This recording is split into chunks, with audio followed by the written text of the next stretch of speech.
Hi friends, Visalaandhra పేపర్లో మనకు jumbo DSC అని మనకు హెడ్లైన్ తోటి ఈ యొక్క పేపర్ క్లిప్పింగ్ అయితే రావడం జరిగింది. సెప్టెంబర్ 5న కీలక నిర్ణయం, ముందస్తుగా టెట్ నోటిఫికేషన్, అమ్మబడితో సర్కారు స్కూళ్లకు స్పందన. ఈ 3 హెడ్డింగ్లు ఉన్నాయి. మన వీడియోలో ఈ 3 చూద్దాం. మెయిన్గా మనం 2 మాత్రమే చూద్దాం, పైన ఇచ్చిన 2. సో అమ్మబడితో సర్కారు స్కూళ్ళకు స్పందన అంటే ఏం లేదు, అమ్మబడి పథకం స్టార్ట్ అయిన కాడ నుంచి సర్కారు స్కూళ్ళలో పిల్లల్ని ఎక్కువ మంది చేరుస్తున్నారని చెప్పడం కోసం ఈ హెడ్డింగ్ ఇవ్వడం జరిగింది. ఇక సెప్టెంబర్ 5న అయితే ఒక కీలక నిర్ణయం తీసుకునే అవకాశం ఉంది ఫ్రెండ్స్. అయితే అన్నిటికన్నా ముందుగా ఏంటంటే మనకు డిఎస్సి నోటిఫికేషన్ వెలువడుతుంది. మనకి ఇప్పుడు 20,000 నుంచి 25,000 వరకు ఉపాధ్యాయ ఖాళీల భర్తీకి కసరత్తు చేస్తున్నట్లు సమాచారం అయితే ఉంది. మనకి ఇప్పుడు సెప్టెంబర్ 5న ఉపాధ్యాయ దినోత్సవాన్ని పురస్కరించుకొని టెట్ డిఎస్సిపై ప్రభుత్వ కీలక ప్రకటన చేసే అవకాశం ఉంది.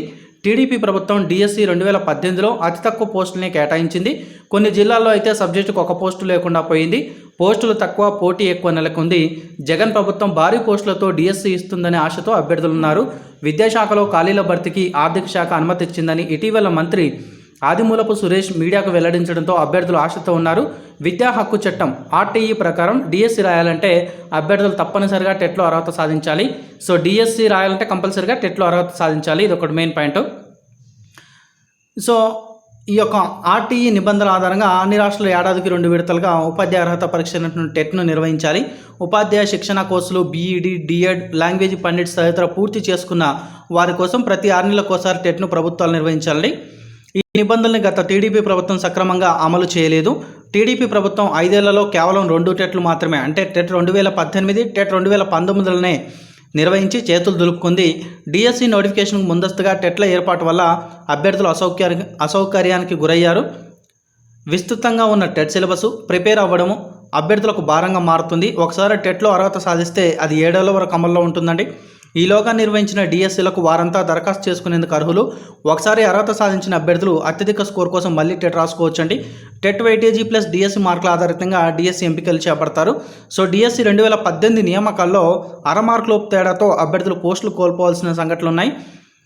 టెట్ మార్కులకు అధిక ప్రాధాన్యత ఉంది కాబట్టి దీంతో టెట్లో అర్హత సాధించిన వారంతా కూడా ఒకవైపు డిఎస్సి లాంగ్ టర్మ్ కోచింగ్ తీసుకుంటూ మరోవైపు టెట్లో వైటేజ్ కోసం కొంతమంది ప్రిపేర్ అవుతున్నారు. గత ప్రభుత్వం 6 నెలలకు ఒకసారి టెట్లు క్రమంగా నిర్వహించినందునే ఈ దుస్థితి నెలకొందని చెప్పుకోవచ్చు మనం ఇక్కడ. సో ఇప్పుడు మనకైతే ఈరోజు అప్డేట్ ఏంటంటే ముఖ్యంగా మనకు టెట్ నోటిఫికేషన్ వచ్చే అవకాశం ఉంది. తర్వాత మనకి ఈ యొక్క డిఎస్సి సంబంధించిన నోటిఫికేషన్ కూడా రిలీజ్ చేస్తారు. ఎవరైతే నిరుద్యోగులు ఉన్నారో, ఎస్పెషల్లీ ఈ యొక్క ఫీల్డ్లో ఉన్నారో, అంటే ఇప్పుడు డిఎస్సి కోసమే ప్రిపేర్ అవుకుంటున్నారో వాళ్ళకైతే శుభవార్త అని చెప్పుకోవచ్చు.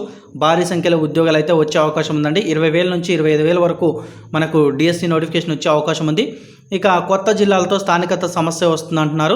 సో వైఎస్ జగన్మోహన్ రెడ్డి గారు, ముఖ్యమంత్రి గారు 25 పార్లమెంట్ నియోజకవర్గాలను జిల్లాలుగా మారుస్తానని సీఎం జగన్ ప్రకటించిన విషయం విదితమే. ఈ జిల్లాల ఏర్పాటుపై ప్రభుత్వం వేగవంతంగా కసరత్తు చేస్తుంది. ఆయా జిల్లాలకు చెందిన అభ్యర్థులు పట్టణాలకు చెందిన అభ్యర్థులు జిల్లాలకు వెళ్ళి నివసిస్తున్నారు. ఒక్కో జిల్లా 2 జిల్లాలుగా మారితే స్థానిక సమస్యలు వస్తాయని అభ్యర్థులు ఆందోళన చెందుతున్నారు. డిఎస్సితో పాటు ఇతర జిల్లా స్థాయి పోస్టుల భర్తీలో కూడా స్థానికత సమస్య లేకుండా ప్రభుత్వం చర్యలు చేపట్టాలని కోరుకోవడం జరుగుతుంది. సో ఫ్రెండ్స్, ఈ వీడియో కనుక మీకు నచ్చితే లైక్ చేయండి, తప్పకుండా వీడియోని షేర్ చేయండి, నన్ను ఫాలో కండి. Thanks for watching.